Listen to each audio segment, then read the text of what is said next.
What's up guys, thanks for tuning in on today's video. I'm your host Gabe, and today we're going to do an in-depth 120,000 mile update and review of my 5th generation Camaro SS. I've had this car for 6.5 years, and I've put roughly 58 to 60,000 miles on this car, originally buying it with 62,000 miles. Now 3 years ago I did a 100,000 mile update video, and a lot of the components and things that I'll be sharing in this video are going to be parallel to that video. However, since then, in the last 3 years and 20,000 miles, there's been a lot of things that have occurred, a lot of financial burdens and things to discuss. I'm making this video 20,000 miles or 3 years later because just like we as people, as we get older, there's more and more possibilities for things to go wrong. In our cases, it's our health. You know, the difference between 45 and 55, the possibilities of something going wrong are not going to be as substantial as 75 to 85. Thus, we're going to be covering all of the exterior, interior, and some of the maintenance components and how have they held up over the last 120,000 miles, 6.5 year ownership, or about 60,000 miles that I put on my ownership of the car. Before we begin this review, I just want to let you guys know that everybody's driving circumstances and driving styles and how they keep the car and treat the car is very different from everybody else's. This video hopefully is going to be very informative for you to make that decision and have some context when buying or maintaining these cars for this many years. In the description below, you will find a video guide that will allow you to choose the different sections that you want to skip through in this video. It'll also contain all of the links to the replacement parts and components that I will be mentioning in this video, and also the tutorials to some of the things that I currently have on replacing said parts or components. Without further ado, let's go ahead and get started on this review. All right, guys, so for the exterior components and characteristics of my 2010 Camaro SS, the first thing that I want to make a note of is this gorgeous aqua blue metallic paint color. This is a factory paint color. If you guys look at it from far away, it's in pretty great shape. I mean, obviously you can tell that this has a lot of contrasting black color with the Z28 style wheels, splitter, and the heat extractor there in the front, and of course some other components which we'll take a look at now. But the moment that we get a little bit closer, we'll start to see some imperfections here, like some spiderweb cracks. We're gonna see some rock chips up front here. This was a daily driven car for the majority of its time, really for about 5 years. In those 5 years, I've done highway miles, I've done cruises, I've done just regular day-to-day traffic in metropolitan areas where construction is happening. So I've seen my fair share of rock chips. So I do have some scuffs on the wheels, and I have, again, some rock chips on the side that actually came with the car. If we make our way towards the back here, same thing. It has some imperfections, some rock chips. The car overall still has a very nice and presentable appearance, especially with all the aftermarket modifications that I've done to it, the Z28 spoiler, tinted taillights, the Oracle LED lights, and of course the quad tip exhaust setup. Now in this situation, my car doesn't have severe sun damage. It only happens to have it over here in the roof. Now, you're gonna notice that this, from the last time I did the 100,000 mile update, really started to accelerate over the last 20,000 miles or so. And this has a lot of swirl marks. And actually, speaking of swirl marks, really quickly, this car has a bunch of them. And that's not necessarily due to paint quality, that's really just from poor cleaning and drying practices. Another component of the 5th generation Camaro that actually is pretty common with these 5th gens is this like roof line molding here. This actually tends to go bad regardless of whether you get the aqua blue or the black or the orange metallic color. It doesn't receive the same level of attention and protection like the rest of the body parts. This car has probably spent, I would say, 90 to 95% of its time parked outside, not with garage. It's only in the last 7 months that I really keep my car consistently in a garage. So the less you have it outside, the integrity and the quality of the paint will be preserved immensely. The roof isn't the only place where you see lack of protection for the paint color.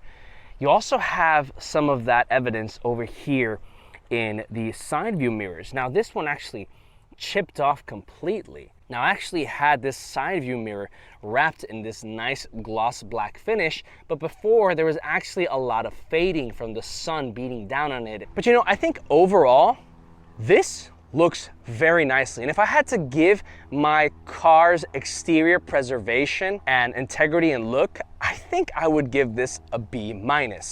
All right, guys, so let's have a look at the interior and how it has held up. Before I sit down on these lovely Recaro seats, the original seats that came with the car started to wrinkle over here, and the leather was starting to fall apart. And there was actually a rip down here. The leg supports on the OEM seats also were not in the best condition as well. They were starting to wrinkle and fade away because, you know, you get out of the car and get in the car through this way. And the rest of the seats, I think there was also over here, it was starting to rip a little bit in the center. But these Recaro seats, I installed them, I would say about 8 months ago or so, definitely between the 20,000 miles since I did that video.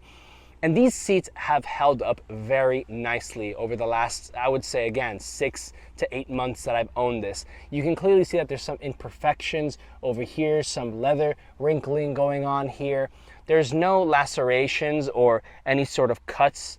A little bit of fade down here, some more wrinkle over here where my legs would go. But this is all very standard stuff. And since you can only buy these Recaro seats on used marketplaces now, you're gonna see that most of them are gonna have that same wrinkle, and you know, they're not gonna be in the best condition. And if they are in the best condition, you're gonna be paying really top dollar for that. There's some more imperfections over here. The seatbelt harness is also a little bit ripped. It's nothing that notable. You know, these seats were definitely an amazing modification and an addition to this interior, and I absolutely love it. And it's the modification in the interior that I'm most proud of. This one also has a hole in it. Again, nothing too serious. You know, there are some stains here and there, which is again very common to have with Alcantara. This suede Alcantara material is very difficult to upkeep and is very sensitive to imperfections and sweat and dirt. So we're finally in the interior. At first glance, everything looks impeccable, but there are a couple things that I want to make note of. First of all, the steering wheel. The steering wheel is wrapped in like this leather material, and over time, depending on how many times you use it, and if you sweat a lot, you'll start to see that it will fade away. And the part that's really noticeable is going to be back here. Another piece that seems to be fading away is this chrome piece over here. Very common for these 2010, 2011s. I see it all too much on forums and other cars that I've seen and sat in. Over here on the side, you have hard black plastic. So again, the whole car is hard black plastic. So you're gonna hear some noises as you're driving, especially when you have a stiff ride quality, which is what these Megan Racing coilovers have, which I'll talk about it in just a moment. Plastic pieces here that will also creak and crack as you drive the car. Sometimes I actually have to adjust it myself so it doesn't sound as much. It's held up very nicely. There's very few fading going on here. Over here in the armrest is where you see a lot of the imperfections and the wrinkles happening. A lot of cars with this like leather material experience that. It actually happened over here, but I actually went ahead and wrapped this in this suede material that looks like a high-end sports car, and also kind of like hid a little bit of that. Over here on the window controls, you have, you know, a little bit of chipping over here. This is plastic. Now, to replace anything in the door might be a little bit difficult to do, especially with like this leather component over here. And actually, I didn't talk about this in the last 100,000 mile update video, but my Boston Premium Audio speakers, they're not that good. When I bought the car at 62,000 miles, they were working wonderfully.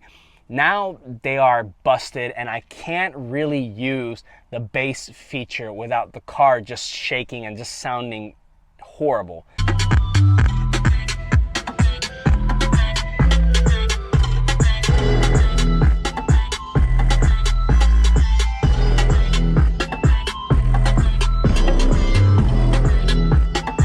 There's not much fade going on here from the sun gleaming and hitting in, so that's a good sign. You also have over here with the air vents, I actually have to go ahead and fix that because it's just so ugly to look at, and I'm not even sure if this is like the start of the cordyceps virus or something like that. Also, the dials down here for the controls for the air conditioning and for the volume and selecting the infotainment system. Clearly you can see which are the dials that I use mostly, the volume and the intensity of the AC. This rubber material over here is definitely not cut out for longevity, but you can always replace that and not have to break the bank. To my surprise, the gauge clusters still work wonderfully, and really not much to comment about that. Now, like the Recaro seats, I've actually upgraded a lot of the interior components, starting with the short throw shifter, which is MGW, and I gave it the Z28 style Alcantara shifter and the boot. This is, again, suede material, so it doesn't have the leather cracking and the, bits of leather falling apart and just looking very ugly. Here in the glove compartment area, there is a lot of scratches and imperfections, and I'm not even sure where that came from. I guess from like putting boxes or like my passengers, I don't know, scratching or kicking, I don't know. But that's also something that's pretty common with these 5th generation Camaros. But again, you can always just buy these separately and replace it. Not a big issue. And the roof is also in great condition, even though it's in like this cloth material. There's no stains, so I'm pretty proud of that. Very quickly, I want to mention that the back seats, just like the passenger seats, excluding this situation right here, are in perfect condition, because really nobody ever goes back there, and it's really not much to report back there. Aside from the little imperfections to the surface and some of the wear and tear over here or on the steering wheel and a little bit on the seats, the interior has held up very nicely, and I really don't have much to complain about aside from it having kind of like a cheap feeling and a cheap sound. But again, American muscle cars, what else do you expect, right? And overall, it has held up very nicely, and I'm very proud of that. So I would give this kind of like a A- grade. Just like the exterior, guys, the quality and the preservation of the interior is ultimately going to depend on how you treat the car and how often you use it, of course. All right, so we've talked about some of the exterior and the interior components of my 2010 Camaro SS and how they've held up throughout the last 6.5 years or 120,000 miles. Now let's talk a little bit about some of the maintenance and the cost to keep this car running and my experiences with some of the servicing and replacement parts. So I'm going to be addressing this in chronological order. And the first thing that happened to me at 67,000 miles, 5,000 miles after I had bought the car, I started to notice that the coolant temperatures were starting to surge drastically, hitting temperatures up to 255 degrees Fahrenheit, which is not running temperatures at all. Even in bumper-to-bumper traffic, the most that you should be seeing is about 230 at most, and that's kind of like on a really, really hot day. So the diagnosis came back as a faulty water pump and thermostat. So that repair ended up being $430, a pretty big smack in the face for a first repair. So about 8,000 miles later, or 75,000 miles, I had to replace the brake pads and the brake rotors. I went ahead and installed the Heart brake kit on Amazon, and it's been working wonderful since I've installed them. That cost me about $270, and I also took advantage of the fact that I was replacing those pads and rotors, and I actually painted my brake calipers in this gorgeous racing yellow color that goes nicely with my aqua blue metallic. Chef kiss, perfect combination of colors. And aside from being very inexpensive and very useful, these Heart brake kits look awesome with this drilled, slotted look. So about 2,000 miles later, at 77,000 miles, I went ahead and installed the Megan Racing coilover kit that I've reviewed in the past. This was actually gifted to me by my best friend, Bryce. Bryce, thank you so much again. I always tell you that, but thank you so much. And the reason why he actually bought me that kit was because that was going to remedy a rear right shock absorber and the struts that were leaking hydraulic fluid, which was causing the ride to overall be very stiff, especially in the rear section here where the shocks were not being absorbed appropriately because the hydraulic fluid was leaking. So not only did it give this a very stiff and uncomfortable ride, but it also made the car absolutely hideous and completely imbalanced because it just would not absorb. And these Megan Racing coilovers definitely remedied that really rough ride quality and overall just gave this car so much more of an aggressive and flush stance. It cost me about $400 at the time to install that coilover set, and again, I was just so grateful that I didn't have to, buy those sets myself. And then 11,000 miles later, at 88,000 miles, came the most expensive repair that I had to do to my 2010 Camaro SS. And that was the clutch, flywheel, and bearing replacement. The clutch would sometimes get stuck and would rattle and would create this horrible screeching that sounded like a totally unnecessary. I apologize for that. But anyways, it was just an overall horrible experience, not only for me to drive it and to experience that, but also the repair that came at about $1,800.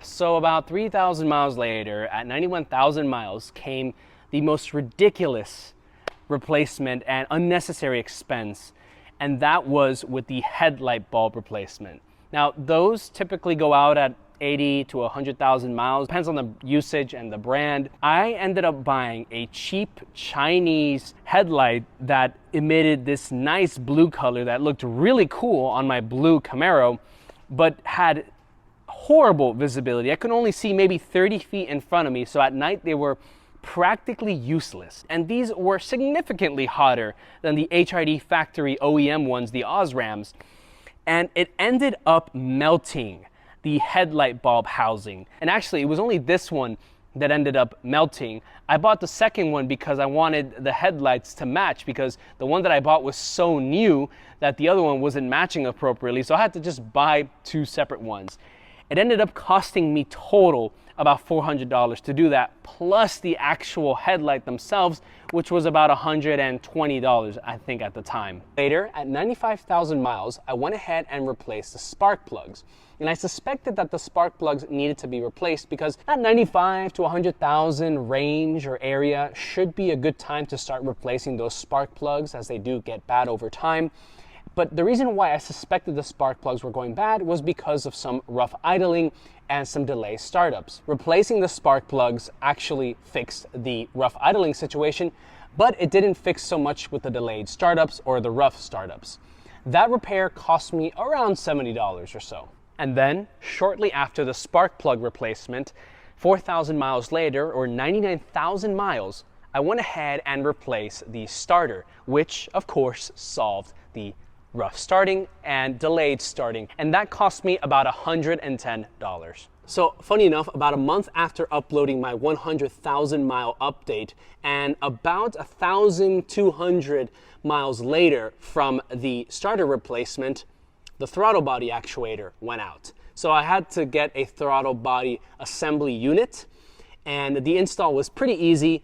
That cost me about $240 to do, and it completely solved the problems that I was having, which was basically going into limp mode and not even starting at all. 10,000 miles later, or at 110,000 miles, I noticed that there was a lot of smoke that was coming from underneath the car. It ended up being that there was a crap ton of oil leakage that was coming from the valve cover, the oil pan gasket, and the rear main seal, which the rear main seal and the oil pan gaskets on these 2010s and early 2011s tends to go bad pretty frequently. That was causing the oil to spill on the exhaust, which was eventually burning and converting into smoke. That mod, well, that replacement rather, ended up being about $1,000. About 1,000 miles later, at 111,000, I noticed that my dash cam was not turning on, which led me to believe that the fuse was pretty much burnt, causing the cigarette lighter to not work. That was a very quick and easy mod to do. Well, replacement, I keep saying mod. And that costs about $10 or so, because you have to buy like a pack of like different type of fuses. 4,000 miles later, or at 115,000 miles, I went ahead and did a mod that's not really necessary to do, but it has proven to help under some circumstances when you track the car, which was actually divorcing the brake fluid reservoir into its own separate clutch fluid reservoir, which is right here.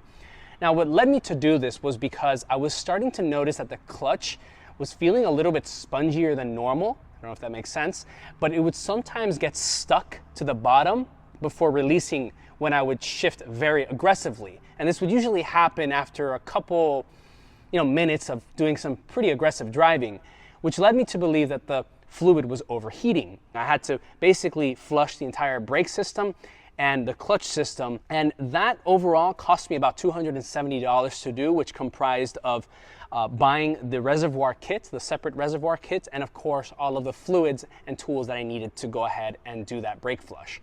It did improve the braking capacity, but it did not help at all with that clutch situation, which leads me to believe that I'm gonna have to eventually do something with either the master clutch cylinder or the slave cylinder or the clutch as a whole, so stay tuned for that. 2,000 miles later, or at 117,000 miles, I replaced the drive shaft couplings. And the reason why I replaced that was because after I did a failed launch control, I actually started noticing that my shifter was shaking very aggressively. And when I was giving the car some acceleration and some load, the car would shift violently. So what ended up being the problem was the drive shaft couplings. That ended up being about $380. So after spending a couple $100, my alternator went out at 119,000 miles, which is actually kind of impressive because I had never changed the alternator before. I don't know if the previous owner ever did, but I never did it. And I knew that it was the alternator because the car sometimes wouldn't even turn on at all. There'd be clicking noises. And because when I would get it to start and the car would drive, the electrical components would shut off. So my lights would shut off while I was driving at night, and the radio would shut off. So it was just, I can't even explain to you how dangerous that is to drive at night. So that was about $210. So not even 700 miles later, at 119,700, my upper coolant hose blew out. Such a stupid story. In fact, you guys probably remember seeing that story or the series of stories that I posted on Instagram. And the reason why that actually happened, although hoses will go bad over time, I don't suspect that they go bad so early on, especially at 100,000 miles. And the reason why this one went out in particular was because of my upgraded Champion radiator and my Verum cold air intake. Now the Verum cold air intake slides in between the radiator, which caused this radiator hose to rub up against the pulley here. So the pulley was actually shredding a piece of it. I was able to catch that and add these zip ties, but it was too late. It already made an incision that eventually just caused a burst of coolant to come out. That was about $75 to do. And last but not least, for my most recent hiccup with my Camaro ownership experience and the cost of keeping this thing alive and maintaining it, actually came back from the drive shafts. When I was letting my best friend Bryce drive the car when I was filming a video, which I'll release at a later point in time, one of the bolts snapped, causing there to be just, again, uncontrollable shaking when you gave this car some acceleration, thus making it an extraordinary, uncomfortable ride experience. That cost me about $100. So there you have it, guys. That is a pretty long list of some of the things that have gone wrong with the Camaro that I've had to replace over the last 6.5 years, or 120,000 miles, or about 60,000 miles of my personal ownership.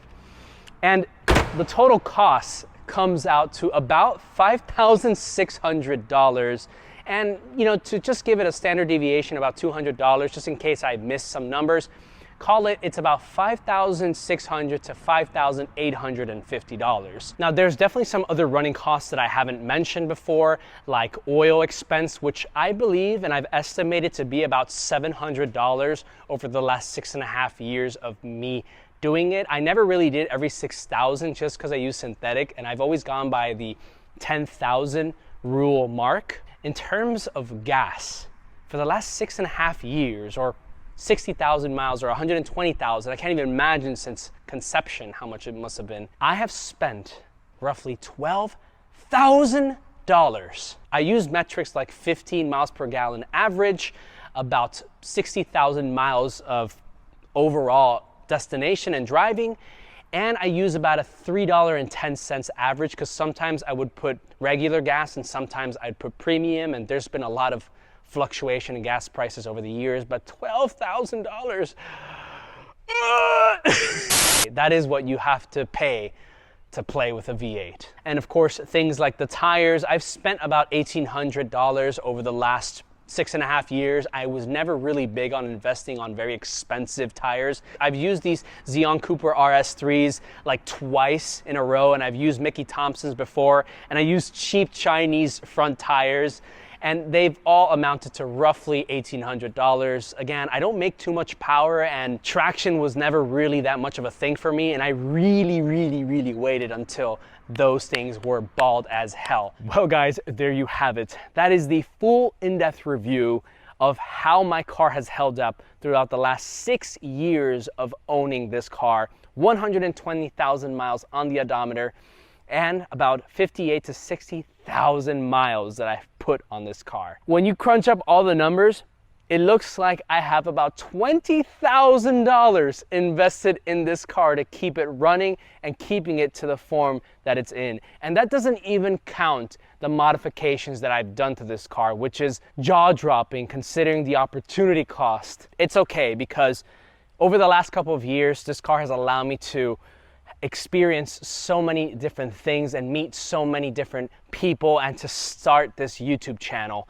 And hopefully guys, one day all of this is going to pay off. Some of these things are not specific to Camaros, 5th generations as a whole, but it is something that I've experienced, and I feel like it's my place to share with you guys, and how much of, well, an expense this car has truly been for me. Guys, if you enjoyed this video, go ahead and hit the like button. It helps out tremendously with the algorithm. If you enjoyed my videos as a whole, don't forget to hit the subscribe button. And last but not least, don't forget to hit the notification bell so you don't miss any of my future videos, including my reviews. Guys, thank you so much for watching, and I will catch you on the next one.